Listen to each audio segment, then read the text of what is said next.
That is a different thing. Excuse me, you have Jennifer Welch on your show very often, and you've never pushed back as she has called my husband a white nationalist. Hold on. That is no Katie. different than Nick Fuentes going on Tucker Carlson's show. It's not, and you should admit it. Katie Miller, the wife of Stephen Miller, had a emotionally dysregulated meltdown when confronted on Abby Phillip's show. Let's watch, let's get into it, we'll discuss it. This was wild. One of the most fascinating storylines of Donald Trump's second term are these questions about whether his hold on MAGA is loosening. Some of the president's staunchest supporters have taken issue with his foreign deals, his military strikes, his ballrooms, the economy, and of course, the Epstein files. And now there is a clear battle for whatever MAGA looks like after Trump, and there will be an after Trump. Marjorie Taylor Greene abruptly resigning after the president called her a traitor.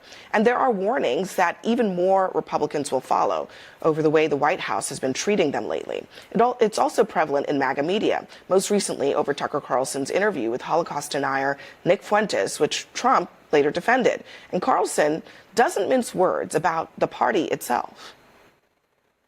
And the Republican Party, which is almost to the point where it's just useless, and I'm going to have to oppose it, because I hate them too much, but because they're such betrayers. Now, that interview with Nick Fuentes is not just about Nick Fuentes. It's also about Tucker Carlson. And maybe Tucker is trying to create more of a wedge in MAGA, but it's clear that people are looking for the next messenger for Trump after Trump. Who do you think it's going to be? I think President Trump has made it very clear he'd like to see J.D. Vance, Marco Rubio. There are many people who can speak eloquently to what the MAGA base is about, which is growing our economy, stopping illegal immigration, putting Americans first, which is what Make America Great Again means, is Americans first, and Americans doing what we can do to grow and live in the best country in the world. But I want to go back to Marjorie Taylor Greene for a second.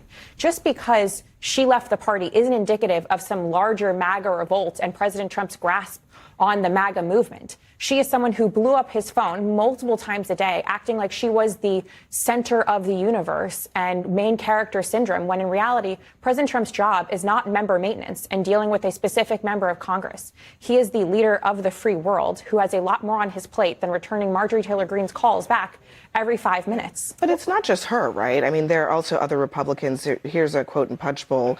A senior House Republican says the entire White House team has treated all members like garbage, all. The arrogance of this White House team is off-putting to members who are run roughshod and threatened. And some of them are anticipating that this is going to be a tough midterm. Some of them are going to call it quits for all kinds of different reasons. It's coming up when it comes to health care. They don't want to vote on the plan that's coming out of the White House. There's a lot going on here. That's not just Marjorie Taylor Greene. And part of it is the disconnect between having heard President Trump, for example, and the Biden administration calling for the release of the Epstein files, which, yes, Biden could have released them too. But then now that he's in the position to do that, we're not seeing any of that happen.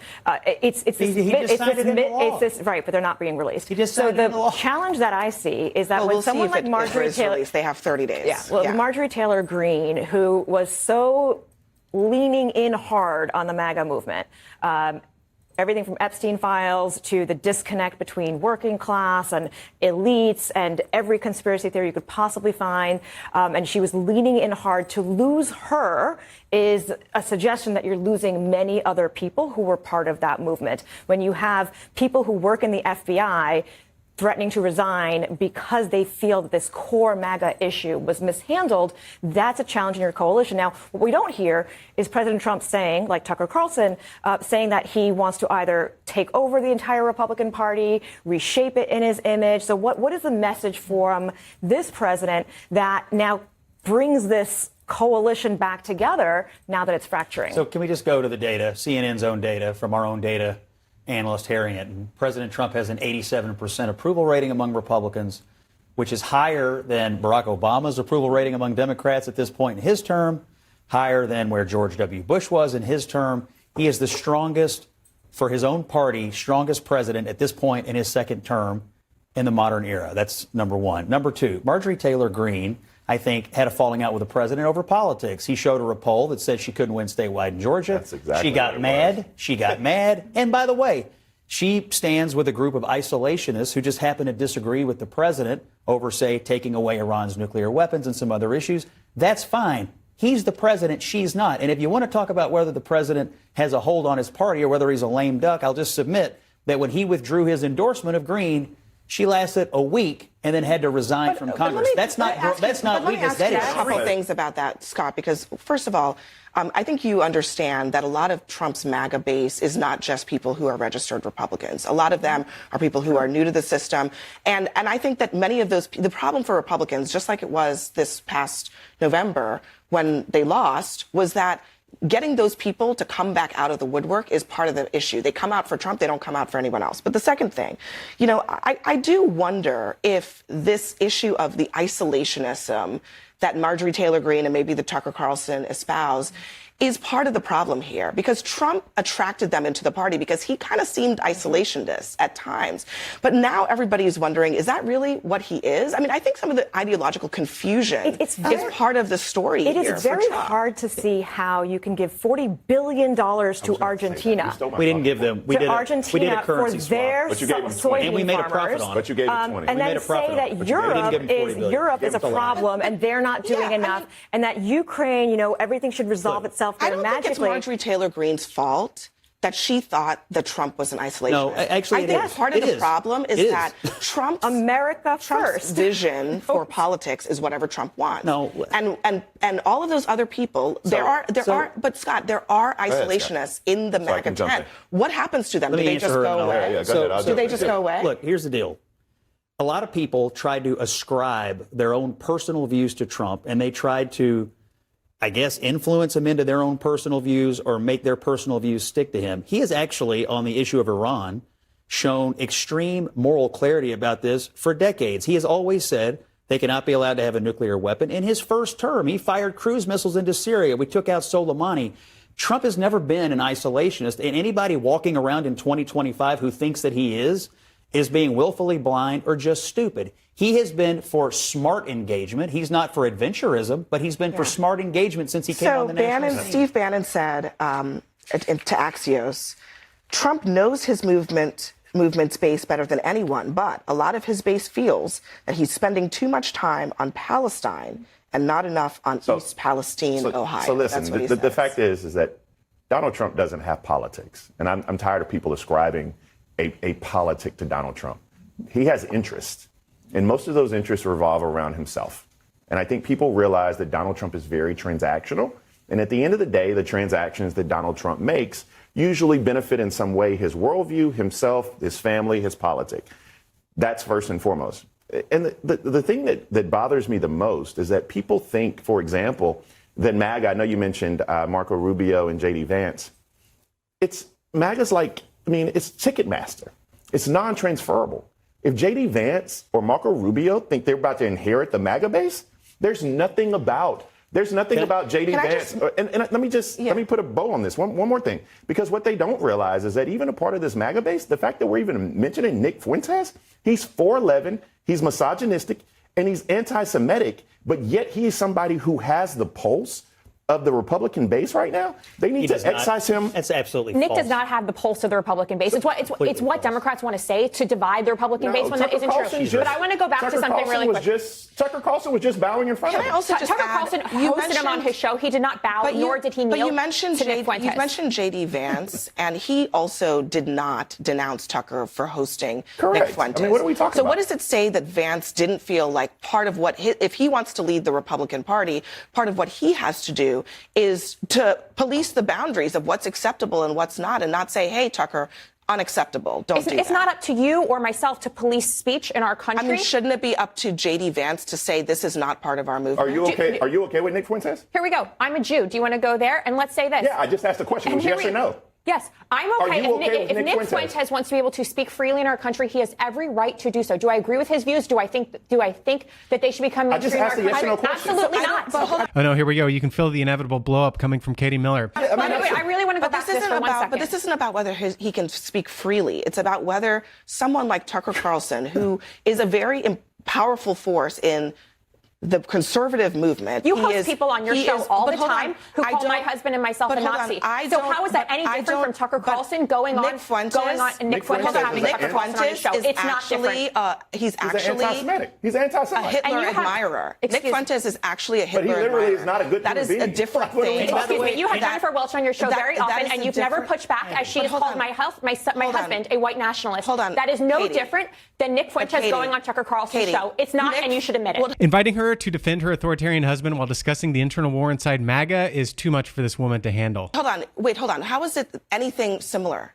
It's not remotely similar at all. Nick Fuentes sits around and says that he likes Hitler. How is that what does similar Katie have to do with it? What does she have to do with it? She has nothing to do with it. Literally nothing. Scott, Katie is the person who just said to me that it is comparable to say that Nick Fuentes, who is literally a neo-Nazi, is the same as somebody, a liberal, who has an opinion, who is not a neo-Nazi. They are not a hateful opinion. The same. How do you want? Excuse me. Let's go back to this point one more time. But Nick Katie, Fuentes can espouse an opinion on Tucker Carlson's show. It is not the and same he didn't push thing. back the same way you didn't push back when someone called someone in my family a Nazi. Hold on a second. It's not different. Hold on a second. It's not. If someone comes on this show and says, I love Hitler and I admire what he did, they would never, first of all, I would never invite them on the show and they would never be invited back. So those two things are not the same. But yet you've gone on Jennifer Welch's podcast. It's the same thing. They are not the same thing. What I think is so, what I find so, but Katie, but hold on, Katie. No, we can do you agree to believe that disagree. Jennifer Welch has a right to say something negative about your husband? The same way Nick Fuentes has the right to say what he wants to say. So you think No difference. you think that it's okay? Hold on.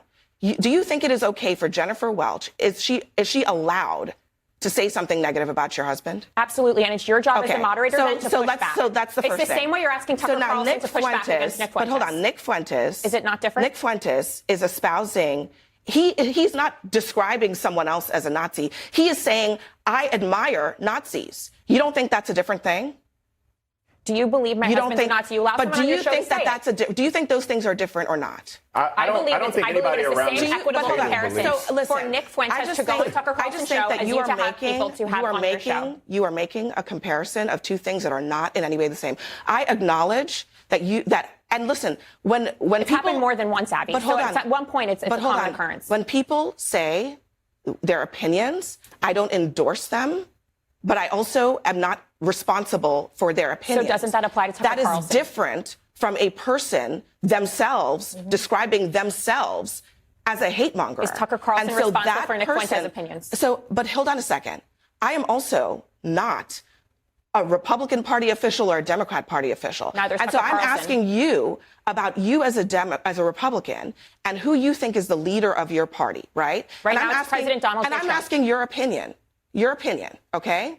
If you think that J.D. Vance is that person, do you think that he should be sitting at a table and nodding along with Nick Fuentes? Yes or no? I don't believe J.D. Vance has ever sat and nodded along with Nick Fuentes. Do you think do you think it is okay for J.D. Vance to think it's okay for Tucker Carlson to sit and nod along with I think it's okay for Tucker Carlson to have Nick Fuentes on the show the same way you have people on your show who espouse similar views. Hold on, that's all I asked you. And we can just leave it at that. Because at the end of the day, that is what the Republican Party has to decide.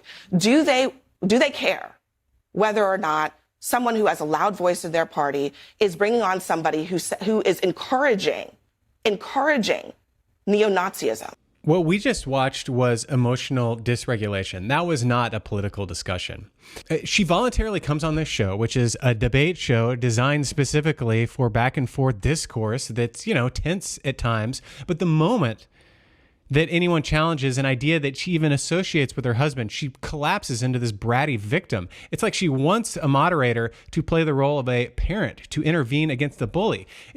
She invites the debate and then screams that it's an attack on her. And that's the wildest part. She literally pleaded with Abby Phillip to soothe her, to validate her, to say that calling her and her husband Nazis should not be allowed. People aren't making comparisons because they're being mean. They're making comparisons because they're paying attention to your husband's actions, his words, and his behavior, and his look a little bit. Stephen Miller has a look that matches his personality, which, there's something to be said for that, I think. But back to Katie Miller, this was an accidental case study in what happens when someone lacks the emotional and linguistic chops to debate on national television and has to spar with people who do on national television. That was awesome.